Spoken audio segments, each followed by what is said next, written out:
Hai, Tuhan memberkatimu. Namaku Florboldo dan saya merasa sangat senang bisa berbagi firman Tuhan ini bersamamu. Selamat bergabung dengan kami. Hari ini kita akan berbicara tentang kemenangan seorang juara dan merupakan sesi nomor 1. Kita akan melihat 5 aspek untuk 5 poin untuk benar-benar merasa seperti juara dan untuk dapat menikmatinya. Kemenangan bekerja di anak-anak kementerian juga. Aku ingin mengajakmu pergi bersamaku firman Tuhan dan lihat Samuel dulu. Pasal 16 ayat 1-13. Disitulah kita akan berada. Berdiskusi. Anda bisa pergi jika Anda di rumah untuk minum kopi atau soda. Jika Anda berada di gereja, siapkan pena Anda sehingga Anda dapat menulis. Ingat, kami menggunakan panduan perayaan guru ini dan ini sesi nomor 1 dan kami berharap Tuhan berbicara di hatimu. Hal pertama yang bisa kita baca terlebih dahulu. Samuel bab 16 ayat 1 mengatakan, Yahova berkata kepada Samuel, berapa lama kamu akan menangislah untuk Saul ketika aku telah membuangnya, sehingga dia tidak akan memerintah atas Israel. Isi klaksonmu dengan minyak dan datang. Aku akan mengirim Isaiah Betlehem untukmu, karena saya telah menyediakan raja dari putra-putranya. Di baris pertama Anda dapat menulis kata penolakan karena Tuhan menolak raja, tapi dia tetap seorang raja. Sering kali kita merasakan penolakan sebagai guru atau sebagai pemimpin pelayanan anak-anak mungkin. Terkadang sedih untuk menyebutkannya, tapi dari pemimpin senior atau pendeta kami atau banyak kali dari guru sendiri. Tapi bukan berarti kamu punya tidak lagi memiliki panggilan Tuhan untuk berbagi dan bekerja di pelayanan anak. Penolakan adalah cara yang kita rasakan. Terkadang kita berpikir kita sedang melakukan terbaik kami. Apa yang terjadi dengan Saul dan mengapa Tuhan menyebutkan bahwa mereka secara langsung berbicara dengan Nabi Samuel adalah bahwa jika kamu ingat Saul melakukan sesuatu tidak pantas, bahwa Tuhan telah memberikan yang lain memesan dan dia tidak memenuhinya.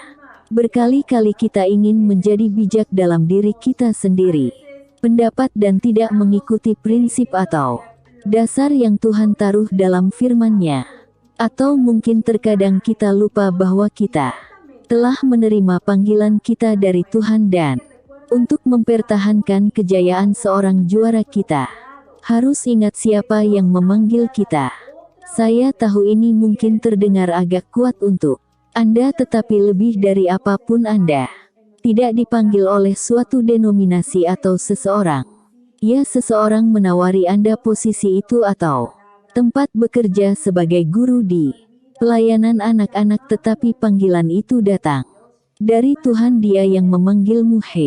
Dialah yang memilihmu sehingga kamu bisa melaksanakan pelayanan anak itu. Dan meskipun orang mungkin menolakmu, ingat kamu masih guru, pemimpin yang disebut Tuhan. Poin nomor 2 ditemukan di ayat berikut dan saya ingin Anda menulis. Ada di baris kata ketakutan besar. Katanya poin nomor 2, kami juga akan sangat takut jika kami tahu apa yang Tuhan lakukan. Bayangkan Tuhan mengirimimu surat seperti yang saya miliki di sini. Anda membuka surat itu dan Anda mulai membaca semua rencana yang Tuhan miliki untukmu. Dan bagaimana Tuhan akan menggunakanmu dan juga kesalahan yang akan Anda buat dan bagaimana Tuhan akan membantu Anda dalam di tengah kesalahan itu. Dan Anda mulai membaca surat itu, kamu terlalu takut dan katakan, aku akan bisa capai itu. Benar-benar Tuhan menurutmu aku orang yang Anda butuhkan untuk pekerjaan ini. Firman Tuhan mengatakan di ayat berikutnya, dan bagaimana saya akan pergi mengatakan tidak menjawab. Jika Saul pernah tahu dia akan membunuhku. Ambil seekor sapi jantan, kata tuannya, dan beritahu mereka yang akan Anda tawarkan. Tuan pengorbanan mengundang isi ke pengorbanan, dan kemudian saya akan menjelaskan kepada Anda apa yang harus kamu lakukan karena kamu akan mengurapi untuk layanan saya siapapun yang saya beritahu. Samuel melakukan seperti yang diperintahkan tuannya, tapi ketika dia datang ke Betlehem, perhatikan, orang tua desa menyambutnya dengan ketakutan besar. "Apakah kamu datang dengan damai?" mereka bertanya padanya. "Tentu saja saya datang untuk menawarkan Tuan pengorbanan. Sucikan dirimu dan ikutlah denganku untuk ambil bagian di dalamnya." Berkali-kali ketika pemimpin baru masuk, ada banyak ketakutan. Bila ada perubahan karena guru, karena beberapa situasi di sana, banyak ketakutan. Itu bergerak ketika seseorang meninggalkan sana. Juga banyak ketakutan. Apa yang akan terjadi pada kita? Apa akan terjadi? Saya tahu banyak guru selama masa pandemi memberi sampai mereka menyerah karena mereka tidak lagi merasa cukup memenuhi syarat untuk melanjutkan mengajar anak-anak. Teknologinya terlalu menuntut untuk berbagi firman Tuhan dengan kita, anak-anak, dan terkadang pemimpin baru datang. Dan siapa yang memiliki pengetahuan di bidang ini? Dan mereka merasa tertekan dan banyak yang menyerah. Mereka berkata, "Tidak, kami tidak dapat melakukannya," dan mereka berhenti di sana. Karena mereka berhenti percaya bahwa Tuhan itu ada. Orang yang membantu kita dan memberdayakan kita. Saya tahu teknologi itu menakutkan. Saya tahu teknologi dan kemajuan baru mungkin ada. Kamu bilang aku tidak punya banyak kemampuan, tapi Tuhan percaya Tuhan Dia akan membantu Anda dengan sedikit atau banyak yang Anda tahu untuk terus berbagi. Kata Tuhan, kami akan sangat takut untuk mengetahuinya. Bayangkan jika Tuhan mengirimiku surat itu dan memberitahu saya lantai yang akan Anda tuju, perjalanan ke India yang akan Anda bagikan, firman Tuhan yang akan kau berikan, kursus yang akan Anda berikan, lokakarya. Di banyak tempat, orang akan mengenal Anda. Saya akan telah mengatakan, "Tidak, kamu sedang berbicara tentang orang lain, bukan aku." Tapi sebenarnya dengan kasih karunia Tuhan kita telah dipanggil, dan hari ini kami percaya apa kata-katanya. Jadi kami mempersembahkan pujian ini kepada Tuhan kami. Pelayanan padanya. Saya tidak pernah berpikir saya akan berada di tempat ini. Saya di tempat ini berbagi dengan Anda hari ini. Guru, karena Tuhan yang memilih saya, dan Ya ada rasa takut meninggalkan saya. Keluarga pindah ke tempat lain dan mengubah gaya hidup saya. Tentu saja Ya ada rasa takut, tapi saya bisa memberitahu Anda bahwa saya telah melihat tujuan Tuhan terpenuhi dalam nomor poin hidup saya. 3. Apakah kamu siap? Di jalur kanan dia tidak tahu. Samuel nabi Tuhan tidak tahu cara memilih berdasarkan hati. Dan di ayat 16 maksud saya 5 maaf. Mengatakan, lalu Samuel memurnikan Isai dan anak-anaknya dan mengundang mereka ke pengorbanan. Ketika mereka tiba, Samuel memperhatikan Aliyah dan berpikir tanpa keraguan bahwa dia adalah Tuan yang diurapi. Sering terjadi pada kita sebagai pemimpin. Terkadang kita berpikir dan memang benar adanya. Bagus. Seorang pria atau wanita datang yang memiliki belajar secara profesional yang telah lulus, terutama di bidang pedagogi atau pendidikan, dan kami pikir ini adalah hak guru. Dialah yang harus ada di sekelompok remaja karena dia memiliki strategi didaktik, karena dia memiliki pengetahuan dalam beberapa kecerdasan, dan karena dia bisa mengembangkan kurikulum sangat baik dan dapat mengembangkan semua indera. Dan terkadang sebagai pemimpin kita lupa atau kita tidak tahu bagaimana memilih berdasarkan hati. Itu mungkin orang yang sangat berkualitas, tapi mungkin orang yang belum belajar adalah orang yang benar-benar diinginkan Tuhan masukkan ke dalam kelompok remaja itu. Apa kamu tahu kenapa? Karena rahmat dan ilmu berasal dari Tuhan.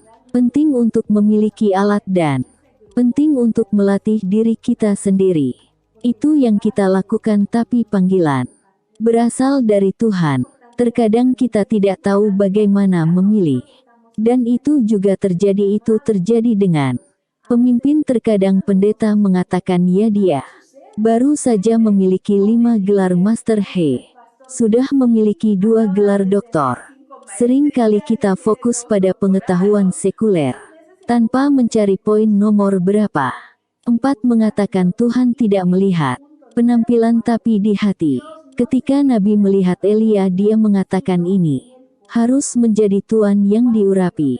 Tinggi, kuat, pasti ganteng, pasti pria yang terkesan. Dan kamu tahu Tuhan tidak melihat penampilan tapi di hati. Tuliskan di sana, tetapi Tuhan berkata untuk Samuel, jangan terkesan dengan penampilannya atau perawakannya karena saya menolaknya. Orang melihat penampilan tapi saya melihat jantung. Kamu tahu, saya berusia 14 tahun ketika saya pertama diundang untuk bekerja di kelas sekolah minggu. Ada banyak orang dengan lebih banyak pengalaman dari saya. Orang yang sudah bersiap diri mereka sendiri secara profesional. Tapi saudari ini memanggil Sakura yang sudah dengan Tuhan, sudah ada menikmati dirinya sendiri. Dia mengundang saya untuk bekerja karena bahkan meskipun saya masih sangat muda, saya tidak akan melakukannya. Katakan berapa umur saya dan saya tidak punya pengalaman. Dia melihat hatiku. Mataku dulu berkaca-kaca ketika aku melihat saudari lain menceritakan Alkitabiah. Cerita, dan dia bukan seorang profesional. Entah dia belum belajar. Namanya Anita Mary. Aku terpesona karena saya bisa merasakan bahwa Tuhan sedang menggunakan hidupnya untuk berbagi dengan kami. Kata Tuhan dengan strategi itu mengejutkan pada saat itu, dan ketika saya diundang dan dia adalah pemimpin dari pelayanan anak-anak dan dia menyetujui saya bekerja itu untuk merayakan kemenangan seorang juara, saya merasa sangat menangi. Tiba gugup. Tentu saja saya hanya mengajarkan teks Alkitab. Itulah yang saya mulai dengan, tetapi saya merasa bagaimana Tuhan mengisi hatiku, bagaimana aku lakukan juga akan menanamkan hati anak-anak. Aku tahu itu. Hari ini ada banyak strategi, tapi itu penting untuk tidak lupa bahwa jika Tuhan melakukannya, jangan lihat penampilan tapi hati. Maka disitulah kita perlu fokus sebagai kata Tuhan berkata. Salah satu aspeknya adalah fokus pada menjual firman Tuhan dalam kehidupan anak-anak, dan itu menghasilkan buah. Buah yang tersisa yang penting. Dan apa jadinya kamu punya anak desa di sana? Benar. Seorang petani di sana yang mungkin tidak berbau begitu bagus, dia tidak memakai merek dagangnya. Parfum dia ada di sana, mungkin sedang memainkannya. Harpa saya tidak tahu. Merawat domba, dan dikatakan dalam ayat di baris itu bahwa aku menginginkanmu untuk menulis kata petani. Katanya Isa mempersembahkan kepadanya 7 putranya. Tapi Samuel berkata kepadanya bahwa Tuhan belum memilih salah satu dari mereka. Sayang sekali, ini semua putramu. Wah, masih ada yang bungsu. Apakah saya menjawab, tetapi dia merawat kawanan domba. Pergi temukan dia. Samuel bersikeras, kita tidak bisa melanjutkan sampai dia tiba. Isai dikirim untuknya dan mereka membawa dia ke tempat. Dia adalah seorang berambut coklat yang tampan dan pria tampan. Tuhan berkata kepada Samuel, dia adalah orangnya. Bangun dan urapi dia. Samuel mengambil tanduknya penuh minyak dan membersihkan pemuda itu di hadapannya dari saudara-saudaranya. Kemudian roh Tuhan datang bersama berkuasa atas David, dan sejak hari itu dia bersamanya. Lalu Samuel kembali ke Rama. Anda mungkin tidak memiliki judul pedagogi psiko atau lulusan pendidikan atau apapun, kecuali Anda memiliki judul menjadi anak Tuhan dan dipilih dan dipanggil untuk melayani kehidupan para anak-anak yang telah Tuhan tempatkan di dalam dirimu, tangan dan petani yang ada di sana, gembala yang ada di sana di lapangan. Dia dipanggil untuk diurapi sebagai raja, dan meskipun dia memiliki posisi baru, dia tidak berhenti menjadi gembala itu, bahwa dia terus menjadi itu petani. Esensi kita penting untuk dijaga, itu untuk menjaga hubungan itu kita miliki dengan Tuhan. Jika hari ini Tuhan memanggil Anda untuk menempati tempat dengan segalanya, itu akan datang. Ambil itu, ambil dalam nama Yesus. Jangan tolak jadi juara, tapi kamu tahu, ingat siapa yang punya memanggilmu. Ingat dari mana Anda berasal dan mengapa kamu di sini. Mengapa Anda ingin terus mengajarkan kata Tuhan kepada anak-anak? Karena Anda memiliki untuk fokus pada hati. Karena generasi ini perlu tahu bahwa Yesus itu nyata, bahwa dia bukan mitos. Dia bukan cerita, dia menjadi nyata di kita. Hidup saat kita mengalami kesulitan, keadaan, dan Anda dapat mengatakan kepada anak kamu, tahu Tuhan bersamamu. Ketika banyak dari anak-anak itu hilang selama pandemi, orang tua mereka dan yatim piatu, dan Anda dapat mengatakan kepada mereka, percayalah Tuhan akan menjaga kamu, dia akan melindungimu. Dan hari ini mereka mungkin dalam perawatan dari beberapa orang di tempat menunggu orang lain untuk mengadopsi mereka atau untuk mencintai mereka. Saya tahu bahwa mereka akan melalui situasi yang sangat rumit yang tidak membuat kita merasa bahwa kita berhasil, tetapi percayalah padaku guru, percayalah padaku seorang pemimpin yang mendengarkan saya, pendeta dari pelayanan anak. Apa yang Anda lakukan hari ini berdampak. Kehidupan anak-anak ini pergi firman Tuhan di hati mereka. Percaya bahwa dia nyata. Dan saya ingin mengajak Anda untuk tidak lupa bahwa Tuhan bersamamu. Ini panggilan itu, kamu bisa merayakan kemenangan seorang juara. Kamu adalah juara pertama karena telah menerima panggilan. Maukah kamu berdoa denganku jika kamu telah merasa putus asa bahwa itu tidak berharga untuk melanjutkan semuanya? Itu sedang terjadi. Mereka mengubah pendeta Anda menjadi pemimpin pelayanan anak-anak yang mereka inginkan. Pindahkan kamu.